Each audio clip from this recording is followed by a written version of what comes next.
안녕하세요. 저는 아이 둘을 키우고 있는 40대 가정주부입니다. 저에게는 중학교 때부터 친한 친구들이 있어요. 다들 결혼을 하고 아이를 낳으면서 가족들 모두 자주 어울려서 만나기도 해서 남편들이나 아이들도 다 친하게 지내고 있습니다.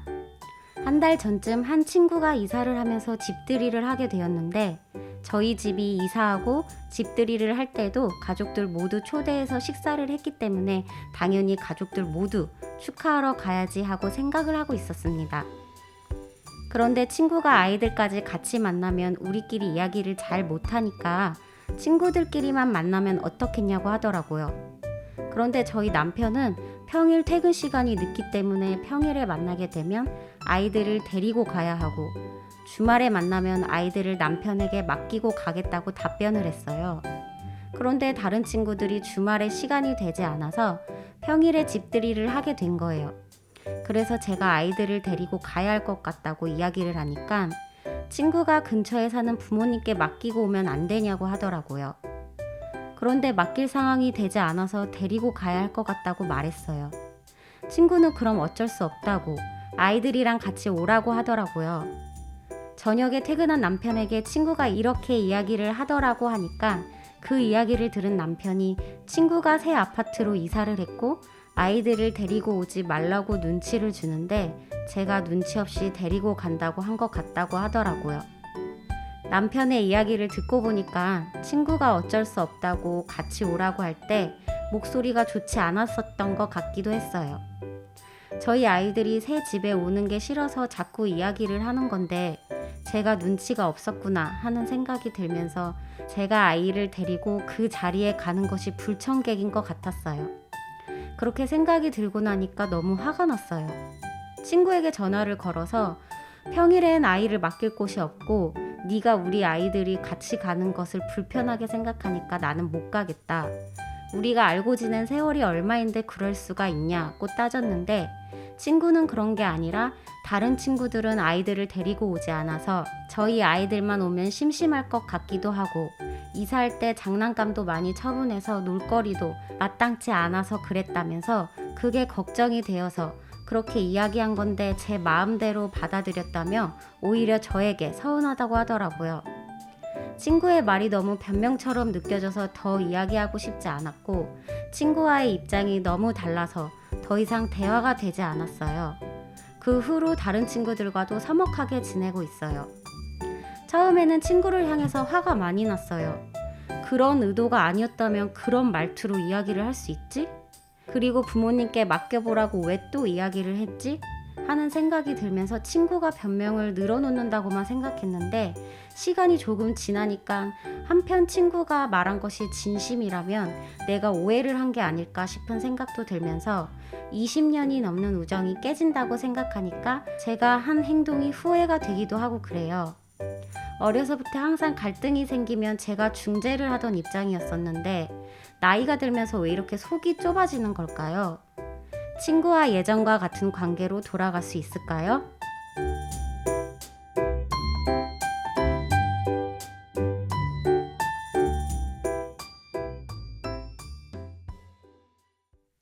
네, 사연 속 고민을 잘 들었습니다. 그럼 오늘도 강사님과 함께 이야기를 나눠보는 시간을 가지겠습니다. 강사님?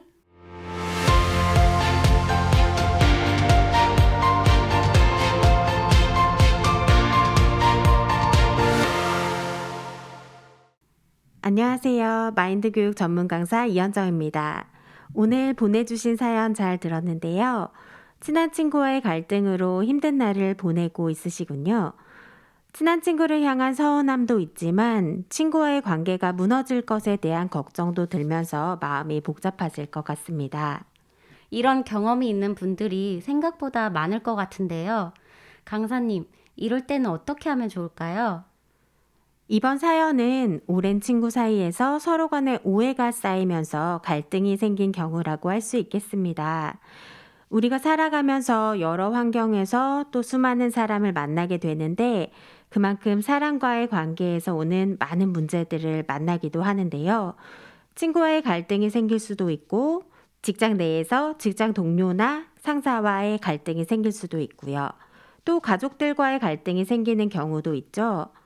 혹시 사회자님도 사람과의 관계에서 오는 갈등이나 여러 가지 문제를 만났던 적이 있으신가요? 네, 저도 당연히 있습니다. 친구랑 대화를 하다가 생각이나 의견이 맞지 않아서 다툴 때도 있고, 부모님과 갈등이 있을 때도 있고, 그 외에도 저도 사람과의 관계에서 오는 문제들이 어려울 때가 있어요. 네, 그렇군요. 마인드 스케치 청취자님들도 사람과의 관계에서 오는 문제들을 만난 경험이 있을 것이라고 생각이 드는데요. 우리는 많은 사람들과 관계를 맺으며 살아가고 있기 때문에 누구나 인생을 살아가면서 만날 수 있는 일인 거죠.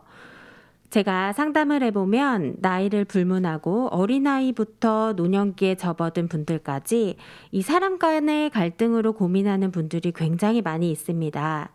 그런데 중요한 것은 그런 문제를 만나는 사람들 가운데서도 지혜롭게 잘 이겨내고 관계를 회복해서 행복하게 사는 사람이 있는 반면에 관계에서 오는 어려움을 극복하지 못하고 스스로 고립되고 불행한 인생을 살아가는 사람도 있다는 건데요. 이런 문제들을 만났을 때 잘 극복해서 행복하게 사는 사람이 있고, 극복하지 못하고 불행하게 사는 사람이 있다고 하셨는데, 강사님께서는 그 차이는 무엇이라고 보시나요? 네, 사람들은 갈등 상황에서 서로 오해를 하기도 하고 자기가 느낀 감정이나 생각을 주장하면서 자기가 옳다고 주장을 하기도 합니다. 그러나 상대방의 마음을 들여다보지 못하고 자기가 느낀 감정이나 생각이 맞다고 여기기 때문에 서로 대화가 되지 않는다, 소통이 되지 않는다고 치부해버리는 경우가 굉장히 많습니다.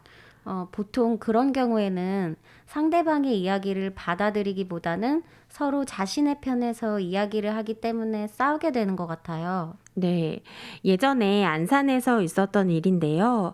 한 남자가 술에 취해서 택시를 타고 자기 집으로 데려다 달라고 10,000원을 먼저 주었습니다. 목적지에 도착을 했는데 택시기사가 택시비 10,000원을 달라고 하는 거예요. 그래서 택시비를 미리 줬다고 하면서 서로 실랑이가 벌어지게 되고 파출소까지 가게 되었습니다. 그런데 모두가 술에 취한 사람의 말이 거짓말이라고 생각을 했고 오히려 파출소에서 하루 구류까지 살고 나온 거예요. 다음날 너무 화가 난 손님이 파출소에 찾아가서 나는 결백하니까 소장이 나와서 사과하라고 하면서 안 그러면 휘발유를 붓고 불을 붙여버리겠다고 소리를 쳤어요. 그런데 그 광경을 본 많은 사람들은 제정신이 아닌 사람이라고 생각하며 무시를 했습니다. 자신의 이야기가 받아들여지지 않자 이 사람이 화를 참지 못하고 결국에 몸에 휘발유를 붓고 불을 붙여서 온몸에 화상을 입게 된 사건이 있어요. 저도 이 사건을 신문에서 본 적이 있어요. 네. 이 사건이 기사를 통해 알려지자 많은 사람들이 집으로 찾아왔는데요. 사람들이 올 때마다 이 사람은 내가 10,000원을 미리 줬는데 그 택시기사가 거짓말을 했어. 나는 억울해. 라고 말했다고 해요. 방문한 사람들은 정말 택시기사가 나쁜 사람이네요 하면서 정의가 살아있다고 이 사람을 추켜 세웠어요.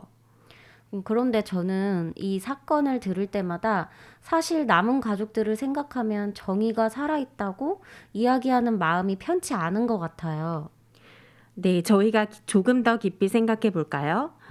전신에 화상을 입고 앞으로 죽어가는 남편을 바라보는 아내와 또 아들, 그리고 단돈 10,000원 때문에 자기의 남은 인생이 결국엔 죽음으로 치닫게 되는 결과를 보면 옳다고 여긴 것으로 인해서 매우 불행한 결과를 가져오는 것을 저희가 볼 수 있습니다. 남아있는 가족들 입장에서는 너무 처참한 일인 것 같아요. 앞으로의 삶도 막막할 것 같고요. 그렇습니다. 우리는 순간적인 기분과 생각을 따라서 깊게 생각하지 못하고 결정하는 경우가 참 많이 있어요. 왜 이런 결과가 나오는 걸까요? 제 생각은 눈앞에 펼쳐진 억울한 상황이나 오해가 쌓인 상황에서 내가 맞다고 생각하고 더 이상 해결책이 없다고 생각해서 그런 것 같은데요. 사람이 살다가 보면 불행한 일을 겪지 않는 사람은 없습니다. 또 억울한 일을 당하지 않는 사람도 없죠. 자신이 잘났다고 생각하거나 내가 옳다고 생각하면 다른 사람의 실수를 용납할 수 없게 되고 자기가 맞다고 주장하면서 다툼이 생기고 갈등을 빚게 되는 것을 볼 수 있습니다. 우리는 내 생각이 맞다고 주장하는 동안에, 즉 옳음을 주장하는 동안에는 깊이 사고하는 기능은 중지가 되는데요. 자기를 신뢰하는 마음을 가지고 있기 때문에 이 선택이 틀릴 수도 있다는 생각을 하지 못하고 자기에게서 올라오는 생각을 무조건적으로 맞다고 여기게 되면서 그 마음을 그대로 받아들이게 되는 거예요. 그러면서 문제는 생기게 됩니다. 그런데 자기에게서 올라오는 생각이 옳은지 아닌지는 어떻게 판단을 하면 좋을까요? 제가 간단한 예를 들어서 설명을 해볼게요. 사회자님께서는 수영을 잘 하시나요? 잘 하지는 못하고 그냥 물에 떠 있을 수는 있어요. 사회자님께서 수영을 잘 하지는 못하고 물에 떠 있을 수 있는 정도의 수영 실력을 가지고 있는데 강물에 빠졌다고 생각을 해봅시다. 혼자 열심히 팔과 다리를 휘저어 발이 닿는 곳까지 오려고 애를 쓰다 보면 수영을 잘하는 것이 아니기 때문에 금방 힘이 빠져서 위험한 상황을 만날 수밖에 없습니다. 그런데 물에 빠졌을 때 얼른 물 밖에 있는 사람들에게 구조 요청을 한다면 물 밖에 있는 사람들은 물의 흐름이 보이기 때문에 물에서 안전하게 구조될 수 있도록 구명 장비를 전해준다든지 끌어준다든지 상황에 맞게 도움을 줄 수가 있습니다. 이처럼 우리 마음에 올라오는 생각이 옳은 것인지 옳지 않은 것인지 혼자서는 판단을 내리기 어렵기 때문에 좋은 판단을 하기 위해서는 주변 사람들과 마음에 올라오는 생각에 대하여 이야기를 나누어야 합니다. 그렇다면 오늘 사연에서는 친구가 내 아이들이 오는 것을 싫어하는구나 하는 마음이 들었을 때 친구와 그 생각에 대하여 이야기를 나누어 보지 않고 마음에 올라오는 생각 그대로 받아들인 것이 문제의 발단이 된 것 같아요.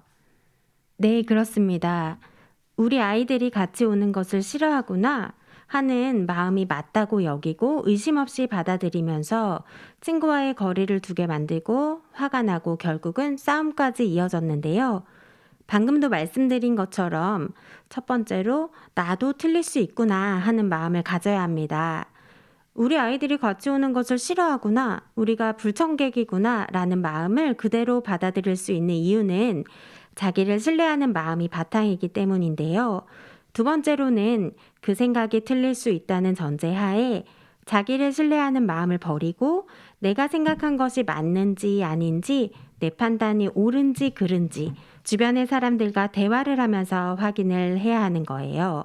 자신에게 올라오는 생각이 다 맞는 것이 아니고 틀릴 수 있다는 점을 마음에 기억하시고 다시 한번 친구와 대화를 해보신다면 친구와의 마음의 거리가 좁혀져서 20년 우정을 계속 이어나갈 수 있게 될 것입니다.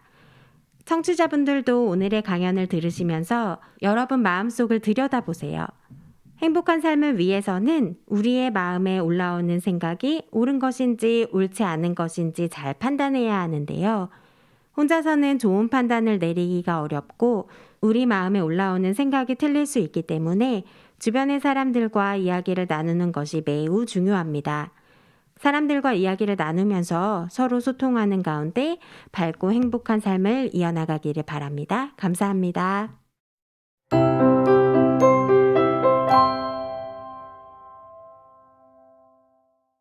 오늘은 소통이라는 주제로 강사님과 이야기를 나누어 봤는데요. 우리는 우리의 생각이나 판단이 잘못될 수 있다는 점을 인지할 때 가족, 직장, 친구와의 다양한 사회 관계에서 올바른 소통을 맺고 살아갈 수 있다는 점을 기억하면 더 나은 행복한 삶을 살 수 있을 것입니다. 강사님, 오늘 말씀 감사합니다. 감사합니다.